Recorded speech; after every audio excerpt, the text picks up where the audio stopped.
ایمان پر فاطمہ یا الہی، ایمان پر فاطمہ یا الہی، ایمان پر فاطمہ یا الہی۔ الحمدللہ رب العالمین،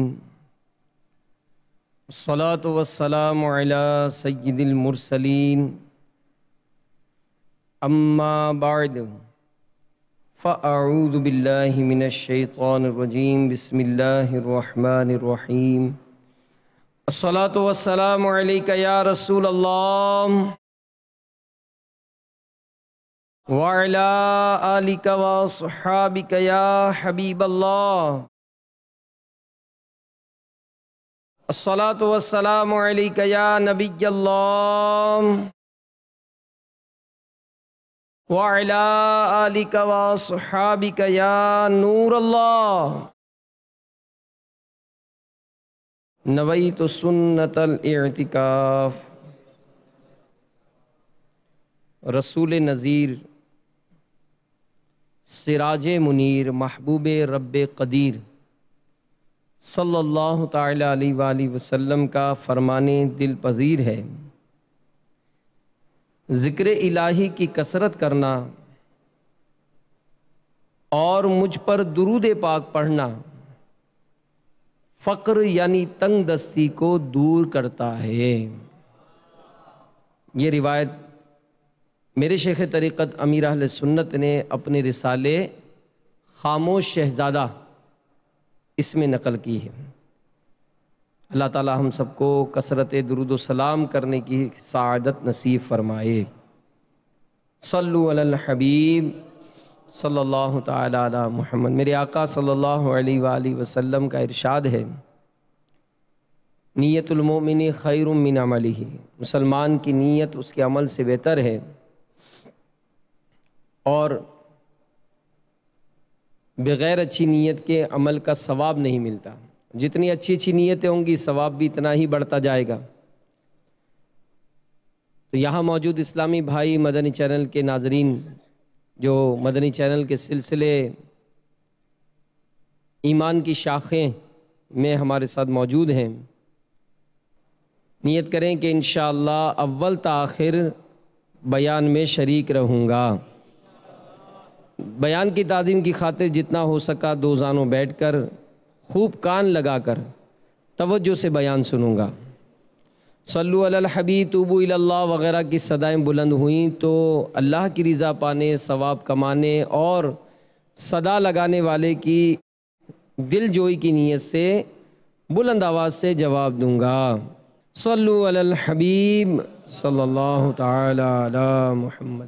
حضرت سیدنا ابو ہریرہ رضی اللہ تعالی عنہ سے روایت ہے، ایک شخص نے عرض کی، یا رسول اللہ صلی اللہ تعالی علیہ وآلہ وسلم،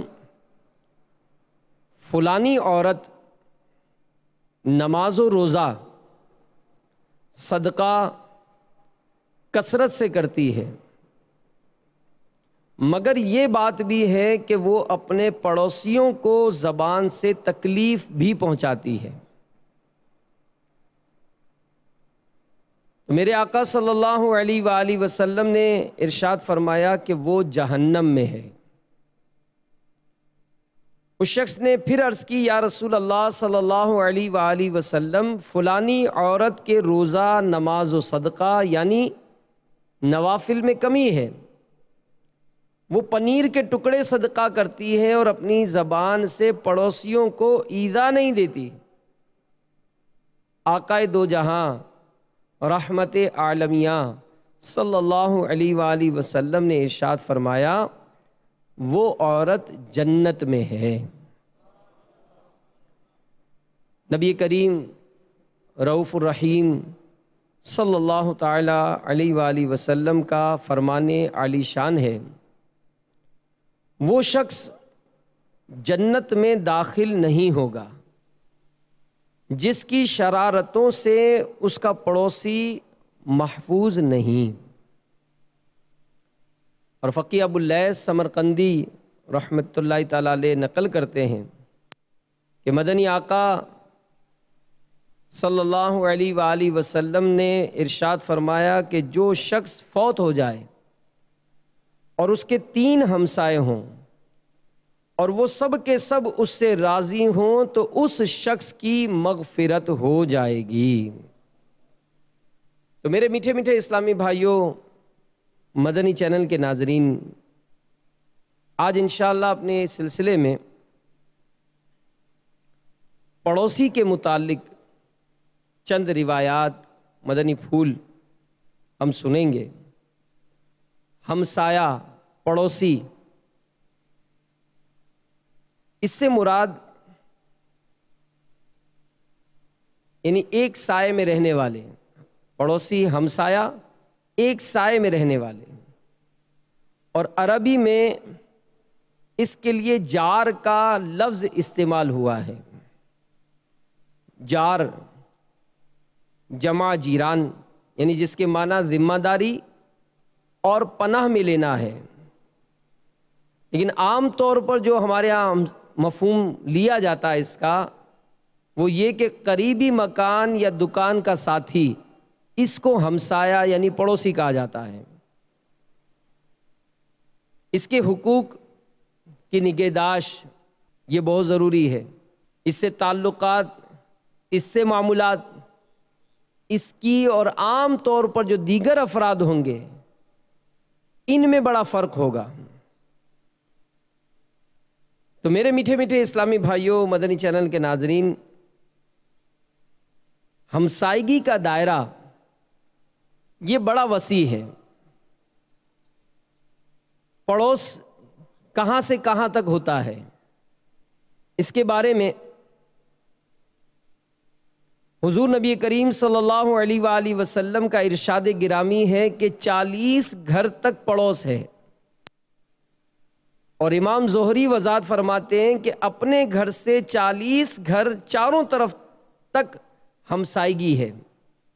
نیز حسن سلوک میں قریب والا جو ہے اس کا اصول کار فرما ہے، یعنی سب سے زیادہ قریبی، سب سے زیادہ حسن سلوک کا مستحق کون ہے، اس کو اس روایت سے سمجھیے کہ ام المومنین حضرت سیدتنا عائشہ صدیقہ رضی اللہ تعالی عنہا سے روایت ہے، فرماتی ہیں کہ میں نے مدنی آقا صلی اللہ علیہ وآلہ وسلم سے عرض کی، یا رسول اللہ صلی اللہ علیہ وآلہ وسلم، میرے 2 پڑوسی ہیں، میں ان میں سے کس کو ہدیہ بھیجا کروں؟ تو ہمارے آقا صلی اللہ علیہ وآلہ وسلم نے ارشاد فرمایا کہ جس کا دروازہ تمہارے دروازے سے نزدیک ہے۔ اللہ تبارک و تعالی نے ہمسائے کی 3 بڑی اقسام قرآن پاک میں بیان کی ہیں، چنانچہ پارہ 5 میں ارشاد ہوتا ہے، بسم اللہ الرحمن الرحیم، وَاعْبُدُوا اللَّهَ وَلَا تُشْرِكُوا بِهِ شَيْئًا وَبِالْوَالِدَيْنِ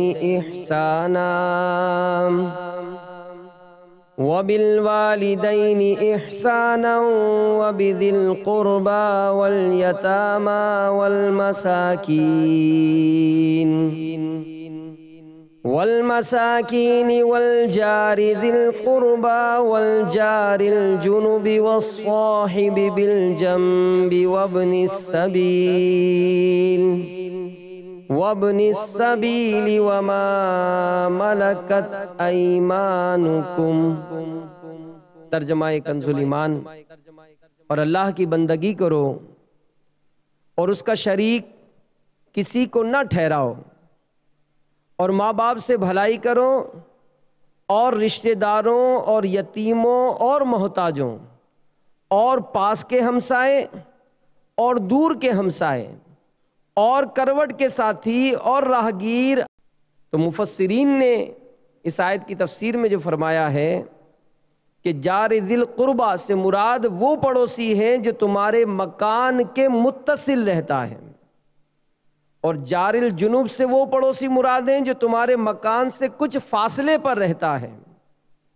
حضرت عبداللہ ابن عباس رضی اللہ تعالیٰ عنہما نے فرمایا کہ جار ذی القربا سے وہ شخص مراد ہیں جو پڑوسی بھی ہو اور رشتہ دار بھی ہو۔ یعنی پڑوسی کے 3 حقوق علماء نے بیان یوں بھی فرمائے ہیں کہ اگر وہ پڑوسی مسلمان بھی ہے رشتہ دار بھی ہے تو اس کے 3 حقوق ہیں۔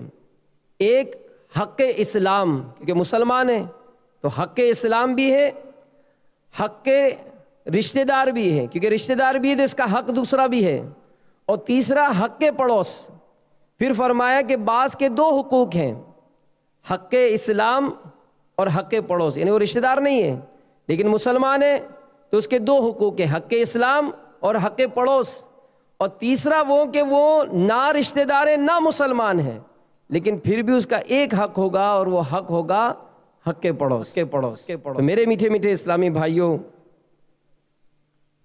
ہمسائے کی تعریف میرے آقا صلی اللہ علیہ وآلہ وسلم نے یہ روایت کی کہ ایک شخص نے سرکار مدینہ صلی اللہ علیہ وآلہ وسلم کی خدمت میں ہمسائے کی شکایت کی تو مدنی آقا صلی اللہ علیہ وآلہ وسلم نے حکم فرمایا کہ مسجد کے دروازے پر کھڑے ہو کر اعلان کر دو کہ 7 کے 40 گھر ہمسائیگی میں داخل ہیں۔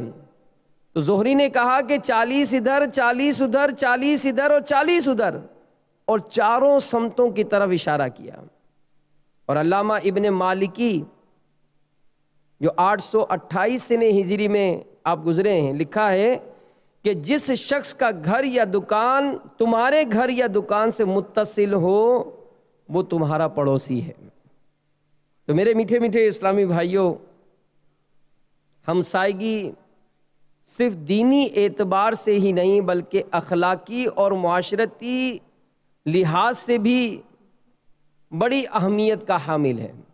اور فی زمانہ اگر آج کل کے حالات دیکھتے ہیں تو یہ بات نظر آتی ہے کہ بعض پوش علاقے ہوتے ہیں تو اس میں اس حوالے سے بھی بڑی بے اتنائی کی جاتی ہے کہ اگر کوئی ایسے پرانے علاقے ہیں، قریب قریب چھوٹے چھوٹے گھر ہیں، تو یوں تو ایک پرانا دستور دیکھا جاتا تھا کہ بڑا میل ملاپ ہوتا تھا، لیکن جیسے جیسے مال بڑھتا گیا، تعلق مطلب ہماری ضروریات بڑھتی گئیں، بڑے بڑے بنگلے ہو گئے، بڑے بڑی کالونیاں بن گئی اور الگ الگ پلاٹ پہ رہ گئے، تو اب برابر میں کون رہتا ہے اس سے ہمیں کوئی غرض نہیں ہے، بلکہ اس پہ فخر کیا جاتا ہے ہم تو بہت پرسکون رہتے ہیں، ہمیں تو کسی کی بھی پنچات نہیں ہے، بس وہ کچھ بھی کر رہا وہ اپنے گھر میں خوش، ہم اپنے گھر میں خوش۔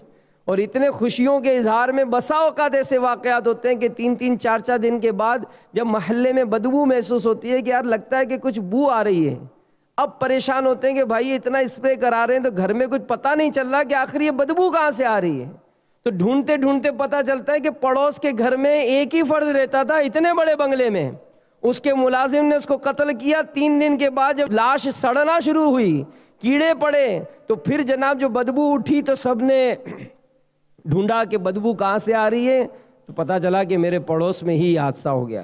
تو بہرحال میرے میٹھے میٹھے اسلامی بھائیوں، ہم الحمدللہ مسلمان ہیں اور اسلام نے ہمسائے کا خیال رکھنے کی بڑی تاکید کی ہے، اور زمانہ جاہلیت میں بھی عربوں میں حقوق ہمسائیگی کا بہت خیال رکھا جاتا تھا۔ اگر کسی عرب کے پڑوسی پر ظلم کیا جاتا یا کوئی آدمی اس کی بے عزتی کرتا تو پڑوسی اسے برداشت نہ کرتا تھا اور ہمسائے کی خاطر لڑنے مرنے پر تیار ہو جاتا تھا۔ تو اسلام نے آ کر اس اچھی عادت کو قائم رکھا، اور قرآن پاک میں بھی واضح طور پر اس کی تاکید فرمائی گئی۔ میرے آقا صلی اللہ علیہ وآلہ وسلم کی حیات مبارکہ، آپ کے جو ارشادات ہیں وہ زندگی کے ہر ہی شعبے میں ہماری رہنمائی فرماتے ہیں۔ چنانچہ ابن عمر رضی اللہ تعالی عنہما اور حضرت سیدتنا عائشہ رضی اللہ تعالی عنہا سے مروی ہے کہ سرکار مدینہ صلی اللہ علیہ وآلہ وسلم نے ارشاد فرمایا کہ جبریل علیہ السلام مجھے پڑوسی کے بارے میں وصیت کرتے رہے یہاں تک کہ مجھے گمان ہونے لگا کہ وہ پڑوسی کو وراثت کا حقدار بنا دیں گے۔ تو یہ اہمیت سمجھنے کی کوشش کریں کہ پڑوسی کی دین اسلام میں اس قدر اہمیت ہے۔ اب یہ دیکھا جائے کہ دین اسلام نے جو پڑوسی کے حقوق بیان کیے ہیں تو اب اسلام ہمیں اپنے پڑوسی کے ساتھ کیسا سلوک کرنے کا حکم ارشاد فرما رہا ہے۔ حضرت ابو ہریرہ سے مروی ہے، سرکار نامدار رسولوں کے سالار صلی اللہ علیہ وآلہ وسلم کا فرمان عالی شان ہے، جو اللہ عز و جل اور آخرت کے دن پر ایمان رکھتا ہے اسے چاہیے کہ اپنے پڑوسی کو تکلیف نہ دے، اور جو اللہ عز و جل پر اور قیامت کے دن پر ایمان رکھتا ہے اسے چاہیے کہ مسلمان کی عزت کرے، اور جو اللہ تعالیٰ اور آخرت کے دن پر ایمان رکھتا ہے اسے چاہیے کہ اچھی بات کہے یا خاموش رہے۔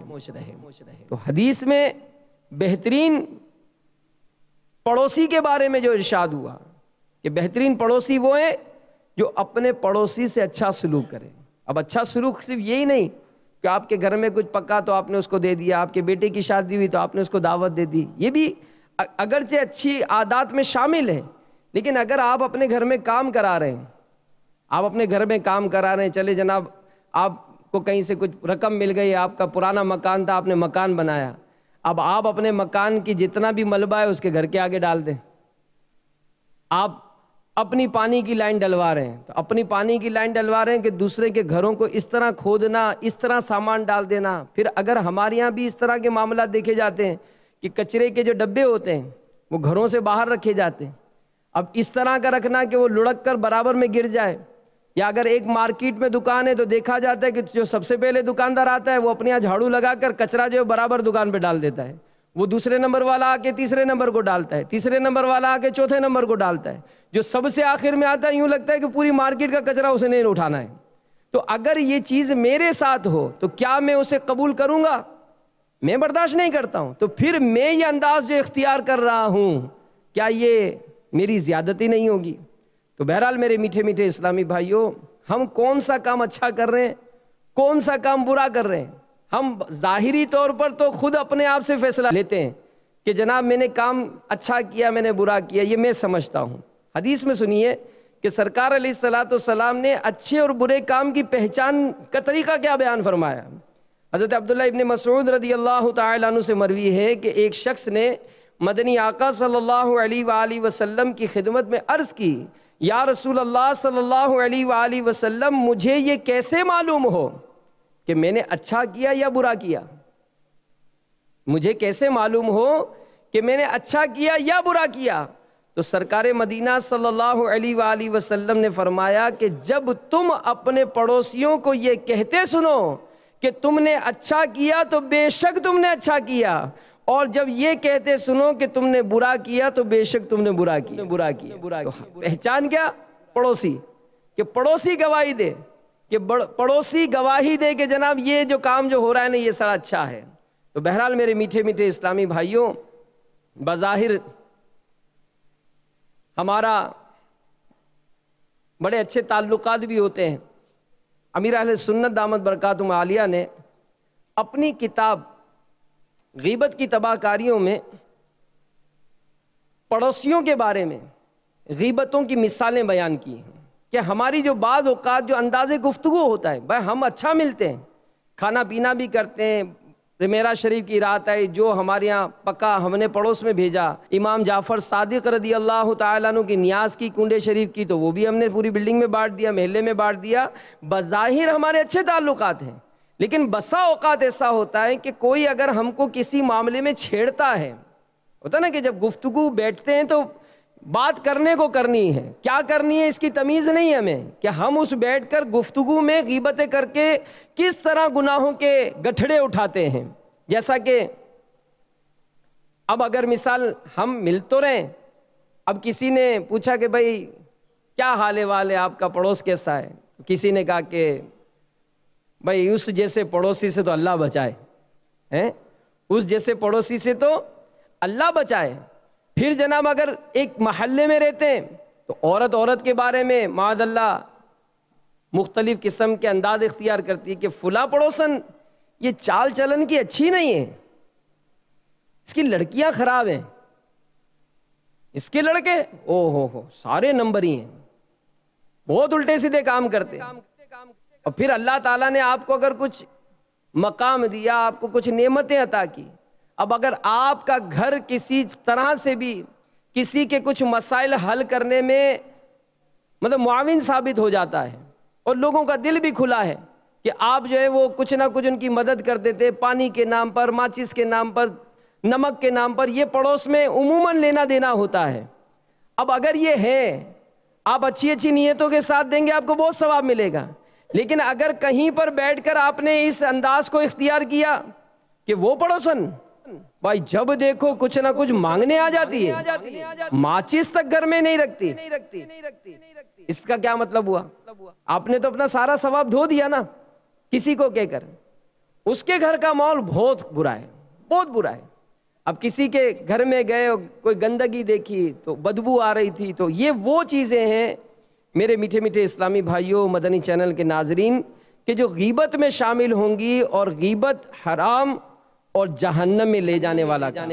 اگر کسی سبب سے آپ کے پڑوس میں میاں بیوی کی ناچاکیاں ہو گئیں، آپ کو پتہ چل گیا، تو آپ اس کے گھر کے راز کو دوسروں کے آگے کیوں بیان کر رہے ہیں کہ اس کے میاں بیوی کے آپس میں بنتی نہیں ہے، اور اس کی لڑکی تو فلاں دن بھاگ گئی تھی، بڑی مشکلوں سے ملی ہے۔ اب یہ میرے میٹھے میٹھے اسلامی بھائیوں کیسے ہو؟ پھر بچے ہیں، بچے تو بچے ہی ہوتے ہیں، آپس میں لڑتے بھی ہیں۔ اب اگر لڑائی ہو گئی، یا آپ کے بچے کو فلاں کے بچے نے مارا کسی حوالے سے، اب آپ کچھ کر تو سکتے نہیں ہیں، تو کہیں نہ کہیں اپنا پیٹ نکالیں گے کہ اس کے بچوں کی شکایت کرو تو بالکل سنتا ہی نہیں ہے، میرے بچے کو تو آئے دن اس کا بچہ مارتا رہتا ہے۔ تو اب اس طرح کے جو انداز ہیں، پھر اس کے بیٹے کی شادی ہوئی، اتفاق سے آپ کو دعوت نہیں دی، یا پورے گھر کی بجائے 2 افراد کی دعوت دے دی، تو وہ آپ کو برا لگا تھا، وہ آپ نے من میں رکھا، کسی کے آگے نکالا کہ اس کے بیٹے کی شادی تھی، ہم کو تو کارڈ تک نہیں دیا، یا دیا تو ایک آدمی کی دعوت دی۔ تو بھائی آپ کو کسی کو کہنے کی کیا ضرورت ہے؟ ہو سکتا ہے اس کی کوئی مجبوری ہو سکتا ہے دیگر معاملات ہوں۔ تو بہرحال میرے میٹھے میٹھے اسلامی بھائیوں، پھر ہمارا ایک بدقسمتی سے انداز یہ رہتا ہے کہ جو ہمارے ساتھ اچھا کرے گا ہم ہی اس کے ساتھ اچھا کریں گے، جو اچھا نہ کرے اس کی خیر نہیں ہے، ہم چھوڑیں گے نہیں اس کو۔ بظاہر ملتے بہت اچھا ہے، لیکن جب کبھی موقع ملتا ہے تو ہم اپنے ارمان سارے پورے کر لیتے ہیں۔ میرے آقا صلی اللہ علیہ وآلہ وسلم ایک مرتبہ آپ نے وضو فرمایا، صحابہ کرام علیہم رضوان نے وضو کا پانی لے کر مسح کرنا شروع کر دیا۔ مدنی آقا صلی اللہ علیہ وآلہ وسلم نے ارشاد فرمایا کہ کیا چیز تمہیں اس کام پر آمادہ کرتی ہے؟ انہوں نے عرض کی اللہ عز و جل اور اس کے رسول صلی اللہ علیہ وآلہ وسلم کی محبت۔ تو مدنی آقا صلی اللہ علیہ وآلہ وسلم نے ارشاد فرمایا کہ جس کی خوشی یہ ہو کہ اللہ عز و جل اور رسول صلی اللہ علیہ وآلہ وسلم سے محبت کرے، یا اللہ عز و جل اور رسول صلی اللہ علیہ وآلہ وسلم اس سے محبت کریں، وہ جب بات بولے سچ بولے، جب اس کے پاس امانت رکھی جائے تو امانت ادا کر دے، اور جو اس کے پڑوس میں ہو اس کے ساتھ احسان کرے۔ یہ نہیں کہ اس نے احسان کیا تبھی ہم احسان کریں گے، اس نے کوئی چیز بھیجی تو ہم بھی بھیجیں گے، اس نے دعوت دی تو ہم بھی دعوت دیں گے، اس نے کوئی تحفہ دیا تو ہم بھی تحفہ دیں گے، نہیں، خیر خواہی کا جذبہ بنائیں۔ اور پھر بعض اوقات ایسے معاملات ہوتے ہیں کہ جس میں سفید پوش ہوتے ہیں، ہمیں پتہ نہیں ہوتا کہ پڑوس میں کیا کیفیت ہے، لیکن ہمیں خیر خواہی کا جذبہ اپنے اندر رکھنا چاہیے۔ حضرت ابو ذر غفاری رضی اللہ تعالی عنہ سے مروی ہے کہ نبی کریم صلی اللہ علیہ وآلہ وسلم نے ارشاد فرمایا کہ اے ابو ذر، جب تم شوربہ پکاؤ تو اس میں پانی زیادہ ڈالا کرو۔ اے ابو ذر، جب تم شوربہ پکاؤ تو اس میں پانی زیادہ ڈالا کرو، اور اپنے پڑوسیوں کا خیال رکھو۔ ابو ذر غفاری رضی اللہ تعالیٰ عنہ سے ایک اور روایت سنیے کہ مدنی آقا صلی اللہ علیہ وآلہ وسلم نے 3 باتوں کی وصیت فرمائی۔ نمبر 1، امیر کی اطاعت کرو اگرچہ کوئی نکٹا غلام امیر بنا دیا جائے۔ نمبر 2، جب کبھی شوربہ بناؤ تو پانی خوب ڈال لیا کرو، پھر اپنے آس پاس کے حاجت مند ہمسایوں کو پہنچاؤ۔ اور نمبر 3، اور نماز اس کے مستحب وقت میں پڑھ لیا کرو۔ میرے میٹھے میٹھے اسلامی بھائیوں، ہم پڑوسیوں کے حقوق جاننے کی کوشش کر رہے ہیں۔ اللہ تعالیٰ علم دین کی دولت سے ہم سب کو مالا مال فرمائے، اور ہمیں مطلب اس بات کا احساس پیدا کرنے کی توفیق دے کہ بالخصوص ہم اپنے پڑوسیوں کے حقوق کو جانیں اور اس پر عمل کریں۔ عبداللہ بن عمر رضی اللہ تعالی عنہما سے روایت ہے، مدنی تاجدار صلی اللہ علیہ وآلہ وسلم نے ارشاد فرمایا کہ تمہیں معلوم ہے پڑوسی کا کیا حق ہے؟ پھر ارشاد فرمایا وہ تم سے مدد مانگے مدد کرو، قرض مانگے قرض دو، محتاج ہو اسے دو، بیمار ہو عیادت کرو، خیر پہنچے مبارکباد دو، مصیبت پہنچے تعزیت کرو، مر جائے جنازے کے ساتھ جاؤ، بغیر اجازت اپنی عمارت بلند نہ کرو کہ ہوا رک جائے، اپنی ہانڈی سے اس کو ایذا نہ دو مگر اس میں سے کچھ نہ کچھ اسے بھی دو، میوے خریدو تو اس کے پاس بھی ہدیہ کرو، اگر ہدیہ نہ کرنا ہو تو چھپا کر مکان میں لاؤ، اور تمہارے بچے اسے باہر لے کر نہ نکلیں کہ پڑوسی کے بچوں کو رنج ہوگا۔ تمہیں معلوم ہے کہ پڑوسی کا کیا حق ہے؟ قسم ہے اس کی جس کے قبضے میں میری جان ہے، پورے طور پر پڑوسی کا حق ادا کرنے والے تھوڑے ہیں اور یہ وہی ہیں جن پر اللہ کی مہربانی ہے۔ تو ہم اپنا محاسبہ کریں کہ ہم مطلب اس معاملے میں کیا انداز اختیار کرتے ہیں۔ بعض اوقات مکان بنائے جاتے ہیں اور قصداً اپنی عمارت کو سامنے والے سے کمپٹیشن کرایا جاتا ہے کہ آپ مال ملائے تو ذرا سی ایک منزل اس نے 3 بنائی تو میں 4 بناؤں گا، میں یوں کروں گا، میں اس طرح سے گھوموں گا، میں اس طرح سے گیلری نکالوں گا، میں یہاں پر کوریڈور بناؤں گا۔ پھر بسا اوقات اندر سے بھلے کمرہ سڑ رہا ہو، مکان سڑ رہا ہو، باہر سے جلانے کے لیے پتہ نہیں کیسی باطل نیتیں کرنے کے لیے کہ میں رنگ بھی ایسا کراؤں گا، جھولا بھی لگاؤں گا تو یوں بھی کروں گا۔ جیسے بارہا امیر اہل سنت بھی توجہ دلاتے ہیں کہ اگر کسی کے گھر میں کوئی داخل ہو تو ڈرائنگ روم سب سے زیادہ ڈیکوریٹ رکھتے ہیں، اپنے بچوں کو بھی اس میں نہیں جانے دیتے، بالکل پیک رکھیں گے مہمانوں کو دکھانے کے لیے کہ مہمان آئے گا ڈرائنگ روم میں دیکھے گا اوہو ایسا فانوس بنا ہے، ایسے صوفے رکھے، ایسی ٹیبلیں اور ایسا ڈیکوریشن ہے۔ اب آپ کا گھر تو وہ ڈرائنگ روم کو دیکھ کر سمجھ رہا ہوگا کہ پتہ نہیں کیسا صاف ستھرا کیا ہوگا، اگر وہ آپ کے بیڈ روم میں گھس جائے تو پتہ چلے گا کہ آپ کو کتنی نفاست ہے، کتنی صفائی کا اہتمام ہے۔ تو ہم ظاہری طور پر کچھ انداز ہیں، باطنی طور پر کچھ انداز ہے، تو ہم اس معاملے میں احتیاط کریں۔ اللہ نے اگر آپ کو دیا ہے تو اس انداز سے آپ تکلیف نہ پہنچائیں کہ وہ مطلب چاہتا ہے کہ میرے گھر میں بے پردگی نہ ہو۔ اب آپ نے ایسی کھڑکی بنائی ہے کہ جو اس سے پورا گھر اس کا واضح ہو گیا، اب بتائیں وہ کس طرح آپ کو سمجھائے کہ خدا را میرے گھر میں اس انداز سے جھانکا جھانکی تو نہیں کرو۔ وہ پردہ کرنا بھی چاہے تو اس کو اپنا پورا گھر پیک کرنا پڑے گا، وہ کس انداز سے اپنے گھر کو پیک کرے گا؟ اور آپ کو مال کی مستی ہے، آپ نے جناب بہترین مطلب وہ لاؤنج بنایا ہوا ہے، اس میں جھولا لگایا ہے اور شارٹ پینٹ پہن کر آپ جناب شام کو چہل قدمی کر رہے ہیں، جھولے میں چائے کا کپ پی رہے ہیں۔ اب آپ بتائیں اس کے دل پر جو قیامت گزر رہی ہے کہ یہ شخص جو سامنے بیٹھ کر میرے گھر میں پورا اس کا مطلب وجود نظر آ رہا ہے، اتنا بے حیا آدمی ہے، اتنا بے غیرت آدمی ہے کہ یہ مطلب کپڑے پورے نہیں پہن رہا، اور اس طرح سے میری عورتیں گھر کے کمرے میں چھپ کر بیٹھ گئیں کہ اس کے سامنے میں کیسے جائیں۔ اور اس طرح سے جب انداز اختیار ہوگا تو میرے اسلامی بھائیوں کبھی بھی اسلام اس بات کی اجازت نہیں دیتا۔ تو ہمیں چاہیے کہ ہم اس انداز سے اپنے پڑوسیوں کو تکلیف نہ پہنچائیں۔ ہمارے اسلاف کا، بزرگوں کا انداز دیکھیے کہ ایک بزرگ رحمت اللہ تعالی علیہ کے بارے میں امیر علیہ سنت لکھتے ہیں کہ ان کے گھر میں چوہوں کی کثرت ہو گئی، چوہے بہت زیادہ ہو گئے۔ تو کسی نے مشورہ دیا کہ حضور آپ ایک بلی پال لیں۔ کہا اس سے کیا ہوگا؟ کہا جب بلی رکھیں گے تو چوہے سارے بھاگ جائیں گے۔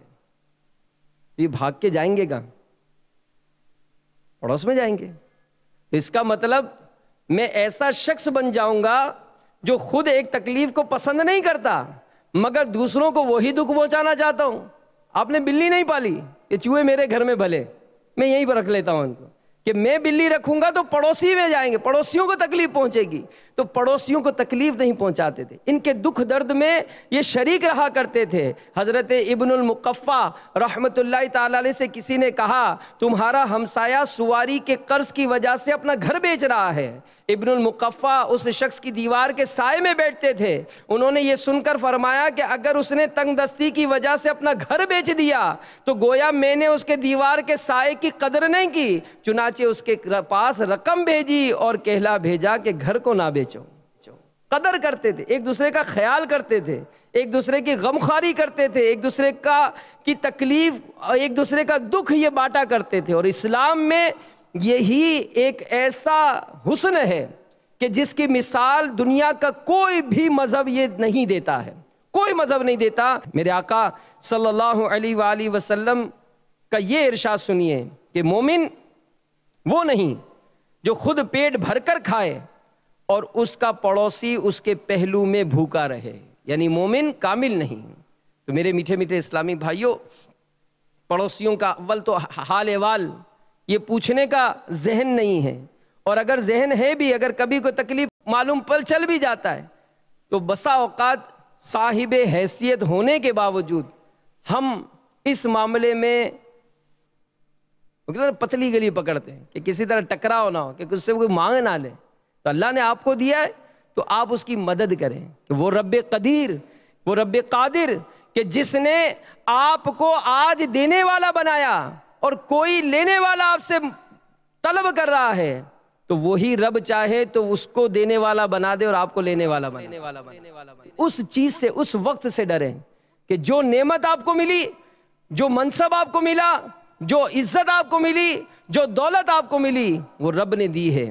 تو جتنا ہو سکے اس میں خیر خواہی کریں۔ اور پھر اس میں بعض اوقات قصور ہمارا بھی تو ہوتا ہے نا، مکان لینا ہے نیا، ہماری چوائس کیا ہوتی ہے؟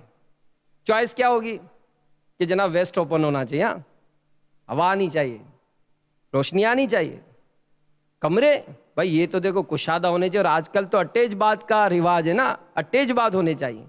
کلر کیسا ہو؟ یار یہ مکان کا کلر اچھا نہیں ہے، مجھے تو اچھے کلر والا چاہیے۔ پارکنگ بھی چاہیے، سیڑھیاں بھی اچھی ہونی چاہیے۔ تو یہ سارے معاملات سہولتوں کے حوالے سے تو اچھے ہیں، لیکن کیا ہم نے یہ دیکھا ہے کہ کوئی پڑوس کیسا ہے اس کا؟ کیونکہ حدیث میں ہے کہ نیک پڑوسی کے سبب اللہ عز و جل 100 گھروں سے مصائب کو دور فرما دیتا ہے۔ جی ہاں، نیک پڑوسی اگر ہو، نیک پڑوسی کے بارے میں تو علماء نے یہاں تک لکھا، احادیث میں تو یہ مضمون بھی ہے کہ جب دفنایا جائے کسی مردے کو تو نیک بندے کے پڑوس میں دفنائیں کہ اس کی برکت سے اللہ تعالیٰ عذاب کو دور فرما دیتا ہے۔ تو ہم تو دادا کو ڈھونڈیں گے کہ دادا جہاں دفن تھے وہیں دفن ہونا ہے۔ اب دادا نے چاہے عید کی نماز بھی نہیں پڑھی ہو، نانا جان بے نمازی تھے، روزے ہی نہیں رکھتے تھے، نانا کے پاس سونا ہے ہم کو بھی۔ یہ اگرچہ جو اس طرح کا انداز ہوتا ہے علماء نے منع نہیں لکھا، لیکن ہمارا ذہن نہیں ہے کہ ہم اگر چاہیں تو کیسا پڑوس ہونا چاہیے۔ تو اچھا پڑوس ہوگا، برکتیں بھی ملیں گی۔ ایک بزرگ کا قول ہے، منقول ہے ان سے، کہ ایک دن میں حضرت سیدنا معروف کرخی رحمت اللہ تعالی علیہ کی خدمت بابرکت میں حاضر تھا۔ اتنے میں ایک پریشان حال، تنگ دست غریب شخص آیا۔ اب یہ دیکھیں نیک لوگوں کی صحبتوں کی برکتیں کیا ہوتی ہیں۔ اپنی مفلسی کی شکایت کی۔ آپ رحمت اللہ تعالی علیہ نے فرمایا کہ اللہ عز و جل تجھے اپنے حفظ و امان میں رکھے، اپنے اہل و عیال کی طرف لوٹ جا اور بار بار یہ الفاظ پڑھ، ما شاء اللہ کانا۔ اللہ عز و جل نے جو چاہا وہی ہوا۔ ما شاء اللہ کانا، ما شاء اللہ کانا۔ بزرگ فرماتے ہیں کہ وہ شخص چلا گیا۔ جب ایک پل کے قریب پہنچا تو ایک سوار بہت تیز رفتاری سے آتا دکھائی دیا۔ اس نے قریب آ کر کہا کہ اے اللہ کے بندے ٹھہر جا۔ تو محتاج و عیالدار شخص جو تھا وہ ٹھہر گیا۔ سوار نے ایک تھیلی دی اور چلا گیا۔ غریب شخص نے اپنے رفیق سے کہا کہ دیکھو اس تھیلی میں کیا ہے۔ جب تھیلی کھولی تو دیناروں سے بھری ہوئی تھی۔ وہ بہت خوش ہوا، اپنے رفیق سے کہا کہ آؤ معروف کرخی کے پاس چلتے ہیں، واقعہ سناتے ہیں۔ وہ دونوں واپس آئے اور بارگاہ میں پہنچے آپ رحمۃ اللہ تعالیٰ علیہ نے اس شخص کو دیکھتے ہوئے فرمایا کہ اے اللہ کے بندے، جب تیری حاجت پوری ہو گئی تو واپس آنے کی کیا ضرورت تھی؟ اللہ عز و جل تجھے اپنے حفظ و امان میں رکھے، اہل و عیال کی طرف لوٹ جا، یہ کہتے ہوئے لوٹ جا ماشاء اللہ کانا، ماشاء اللہ کانا، ماشاء اللہ کانا، کہ اللہ عز و جل نے جو چاہا وہی ہوا۔ میٹھے میٹھے اسلامی بھائیوں، اس حکایت سے ہمیں درس ملا کہ جب کوئی دینی دنیاوی پریشانی آئے، بزرگوں کی بارگاہ میں حاضر ہو کر دعا کرانی چاہیے۔ انشاءاللہ عز و جل نیک ہستیوں کے صدقے ہماری مصیبتیں دور ہو جائیں گی۔ تو بہرحال اب ایسا ہوتا ہے کہ ابھی تک جو ہم نے گفتگو سنی اس میں یہ ذہن بنا کہ ہم اپنے پڑوسیوں کا خیال رکھیں گے۔ نیت کر لیں، خیال رکھیں گے نا انشاءاللہ، اور مطلب اس کو ستائیں گے نہیں۔ اب اگر وہ ستائے گا تو کیا کریں گے؟ کیا کریں گے بھائی؟ صبر کریں گے۔ جی ہاں، یہی مطلب حدیث میں بھی ہے کہ ایک شخص نے تاجدار مدینہ صلی اللہ علیہ وآلہ وسلم کی خدمت میں حاضر ہو کر ہمسائے کا شکوہ کیا، پڑوسی کی شکایت کی، تو سرکار صلی اللہ علیہ وآلہ وسلم نے ارشاد فرمایا کہ صبر کر۔ دوسری تیسری چوتھی بار بھی جب شکایت کی تو مدنی آقا صلی اللہ علیہ وآلہ وسلم نے فرمایا اپنا سامان راستے میں ڈال دے۔ راوی کہتے ہیں کہ لوگوں نے جب اس کا سامان باہر راستے میں پڑا دیکھا، پوچھا کیا بات ہے؟ تو اس نے کہا کہ مجھے ہمسایہ ستاتا ہے۔ لوگ وہاں سے گزرتے رہے، پوچھتے رہے، کہتے رہے اللہ تمہارے ہمسائے کو ہدایت دے، اللہ تمہارے ہمسائے کو ہدایت دے۔ جب اس ہمسائے کو پتہ چلا، بے حد نادم ہوا اور معذرت چاہنے لگا، درخواست کی کہ اپنا سامان واپس لے آؤ، بخدا پھر کبھی تکلیف نہیں پہنچاؤں گا۔ پتہ چلا کہ اینٹ کا جواب پتھر سے نہیں لینا ہے، کہ سرکار علیہ الصلوۃ والسلام کی تعلیمات کیا ہوئی کہ اس نے ستایا، صبر کر صبر کر صبر کر، جواب دینے کا نہیں فرمایا۔ ایک آدمی نے ابن مسعود رضی اللہ تعالیٰ عنہ سے آ کر عرض کی، میرا ایک ہمسایہ ہے، مجھے تکلیف دیتا ہے، گالیاں دیتا ہے، تنگ کرتا ہے۔ آپ نے سن کر فرمایا کہ جاؤ، اگر وہ تمہارے متعلق اللہ کی نافرمانی کرتا ہے تو تم اس کے بارے میں اللہ کی اطاعت کرو۔ امیر المومنین ابو بکر صدیق رضی اللہ تعالیٰ عنہ نے اپنے صاحبزادے حضرت عبد الرحمن رضی اللہ تعالیٰ عنہ کو دیکھا، وہ اپنے پڑوسی سے الجھ رہے تھے، تو آپ رضی اللہ تعالیٰ عنہ نے بات جو ارشاد فرمائی، اس کو اپنے دل کے مدنی گلدستے میں سجائیں۔ آپ نے کیا فرمایا کہ نہ الجھو کیونکہ یہ بات باقی رہ جائے گی اور لوگ چلے جائیں گے۔ بات باقی رہ جائے گی، کسی کو گالی دی، کسی سے لڑائی کی، تو یہ بات باقی رہ جائے گی، لوگ چلے جائیں گے۔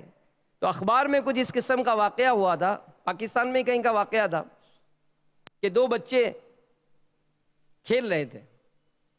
اب بچے آپس میں کھیلتے کھیلتے لڑائی بھی کرتے ہیں، تو ایک نے دوسرے کو مارا۔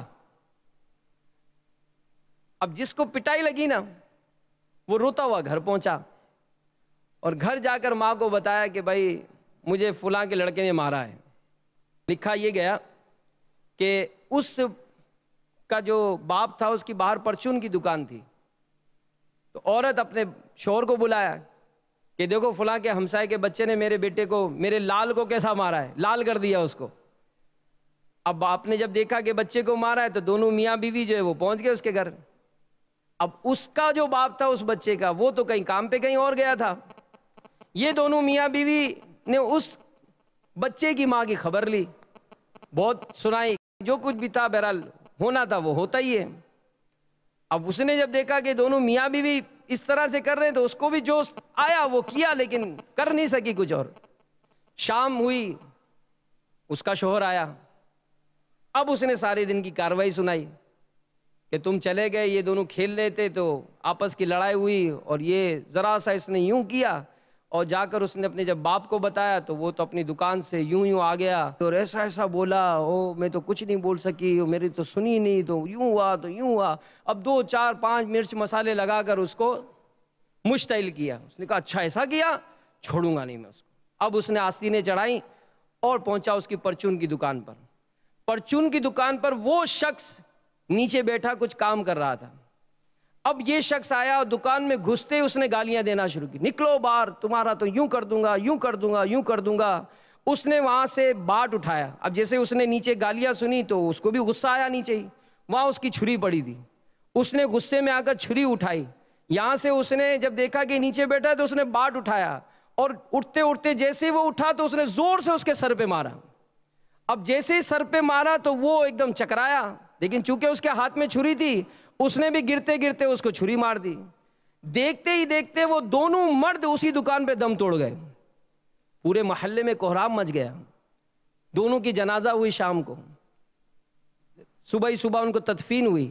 جب ان دونوں کی تدفین کرنے کے بعد لوگ واپس محلے میں آئے تو دیکھنے والوں نے دیکھا کہ وہ دونوں بچے کھیل رہے تھے۔ ابو بکر صدیق رضی اللہ تعالیٰ عنہ کا کیا قول؟ نہ الجھو کہ یہ بات باقی رہ جاتی ہے، لوگ چلے جاتے ہیں۔ نہ الجھو کہ بات باقی رہ جاتی ہے، لوگ چلے جاتے ہیں۔ تو ہم بسا اوقات اپنے جذبات کو قابو نہیں رکھتے، اور ہم اس انداز سے بہت زیادہ نقصان اٹھا چکے ہیں، اٹھائیں گے نہیں، اٹھا چکے ہیں۔ کئی ایک کے گھروں میں ناچاکیاں ہوں گی، سب چیک کر لیں، کس کس سے تعلق ٹوٹا ہوا ہوگا، کس کس کے بارے میں ہمارے منفی کمنٹس ہیں کہ جناب اس کے گھر میں نہیں جانا، یہ مر جائے گا میں اس کے جنازے میں نہیں جاؤں گا۔ اس کے گھر کی شادیاں ہوتی ہیں، دل میں خون کھولتا ہے کہ اس کے گھر شادی کیسے ہو گئی، اس کے گھر میں فریج آ گیا میرا دل بے چین ہو گیا، اس کے گھر میں فریج کیسے آ گیا، اس کے گھر میں نیا رنگ ہو رہا ہے میرا دل ڈوب رہا ہے کہ اس کے گھر میں یوں کیوں ہو گیا، اس نے نئی گاڑی لے لی میرا دل بیٹھا جا رہا ہے کہ اس نے کیسے گاڑی لے لی۔ یہ کیوں ہو رہا ہے؟